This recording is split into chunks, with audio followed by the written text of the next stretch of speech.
ગરબો એટલે શું? ઘણા લોકો ગરબા રમતા હશે. ગરબાનો બીજો એક ગુજરાતી શબ્દ છે ગડોલ્યો.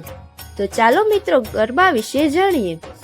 આદ્યશક્તિ માતાજીના અનુષ્ઠાન માટે ગરબાનું ખાસ મહત્વ રહેલું છે. જ્યારે ઘરની સ્ત્રીઓ પોતાના ઘરમાં રહેલા મંદિર કે મઠમાં નવરાત્રિના 9 દિવસ આ ગરબામાં ઘઉં અને તેના પર દીવો રાખી પોતાની કુળદેવીને 9 નોરતા પ્રાર્થના અને પૂજા અર્ચના કરે છે અને ગરબામાં દીવો પ્રગટાવે છે. ગરબો એક બ્રહ્માંડનું પ્રતીક છે. ગરબામાં 27 છિદ્રો હોય છે. 9 9ની 3 લાઈન એટલે કે 9 ગુણ્યા 9 બરાબર 27 છિદ્રો. એ આપણા નક્ષત્ર છે. એક નક્ષત્રને 4 ચરણ હોય છે એટલે 27 ગુણ્યા 4 બરાબર 108. તો મિત્રો તેથી નવરાત્રિમાં ગરબાને મધ્યમાં રાખીને 108 વખત ગરબે રમવાથી અથવા ઘૂમવાથી બ્રહ્માંડની 108 પ્રદક્ષિણા કરવાનો પુણ્ય મળે છે. મિત્રો આવી જ સંસ્કૃતિ બાબતો જાણવા માટે અમારી ચેનલ સાથે જોડાયેલા રહો.